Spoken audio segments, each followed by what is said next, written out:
Contre la théologie de la prospérité, une réponse biblique et réformée. La théologie de la prospérité, parfois appelée évangile de la prospérité, enseigne que la foi chrétienne conduit nécessairement à la richesse matérielle, à la santé et au succès visible dans ce monde. Cette doctrine, largement répandue dans certains milieux évangéliques modernes, constitue une dérive grave et contraire aux enseignements fondamentaux de l'Évangile. Elle repose sur une lecture biaisée et fragmentaire des Écritures et méconnaît la tradition théologique historique du christianisme, notamment celle des réformateurs.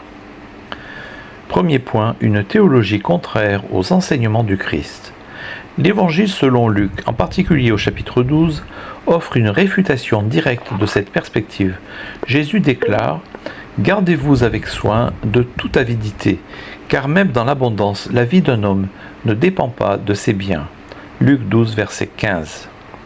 Il poursuit avec la parabole du riche insensé, qui accumule pour lui-même sans se soucier des choses éternelles. Dieu le qualifie de fou, car il a placé sa sécurité dans ses possessions, non dans sa relation avec Dieu. Luc 12, versets 20 et 21. Ainsi, Jésus n'enseigne pas que la foi produit la richesse, mais que l'abandon à Dieu libère l'homme de l'angoisse, de la possession. La vraie richesse, c'est d'être riche pour Dieu. Deuxièmement, les avertissements bibliques sur les dangers de l'amour de l'argent. L'Ancien et le Nouveau Testament dénoncent unanimement l'idolâtrie de l'argent.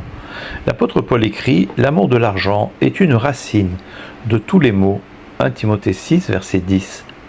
Et plus loin, « Nous n'avons rien apporté dans le monde, et nous ne pouvons rien en emporter.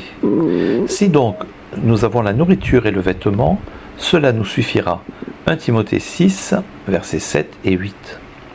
La Bible ne condamne pas la richesse en elle-même, mais elle met en garde contre son pouvoir de corruption, sa capacité à détourner l'homme de Dieu, à nourrir l'orgueil et l'autonomie spirituelle. Troisièmement, la pensée des réformateurs Luther et Calvin.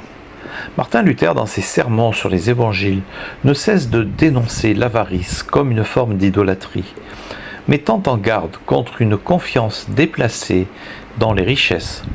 Pour lui, la vraie foi repose sur la providence divine, non sur les possessions. Je cite, « Celui qui place sa sécurité dans les biens terrestres ne fait pas confiance à Dieu. Il a déjà son idole. » Jean Calvin, dans son institution de la religion chrétienne, adopte une posture équilibrée.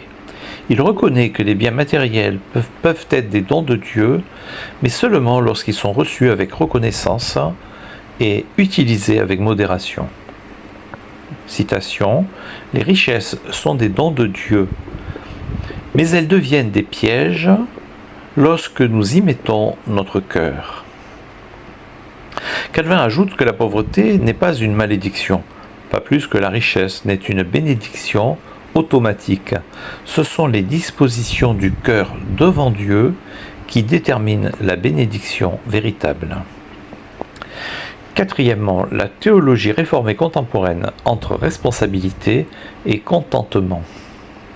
Des théologiens réformés contemporains comme John Piper ou Tim Keller ont vigoureusement dénoncé la théologie de la prospérité. Piper parle d'un faux évangile. Je cite, « L'évangile de la prospérité dit que Dieu est utile. L'évangile biblique dit que Dieu est précieux. » Tim Keller, dans Contrefaçon, souligne que l'argent devient une idole lorsque nous en faisons notre ultime sécurité, notre fierté ou notre identité. Il appelle les croyants à la sobriété, à la générosité et à la foi véritable, même au cœur des souffrances et des pertes. Cinquièmement, richesse et travail, une bénédiction, non un droit. Il faut toutefois éviter l'excès inverse, le rejet de la richesse comme mauvaise en soi, ce qui conduirait à une forme de communisme religieux.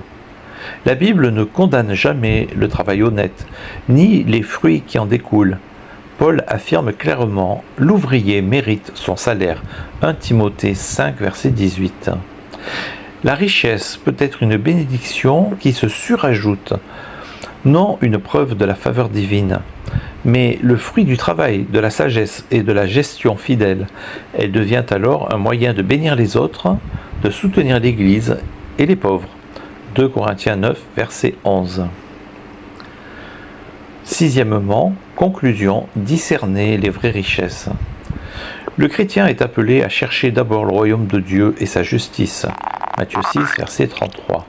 Les richesses matérielles, si elles sont reçues dans l'humilité, peuvent être un moyen de servir, mais elles ne doivent jamais devenir un but en soi.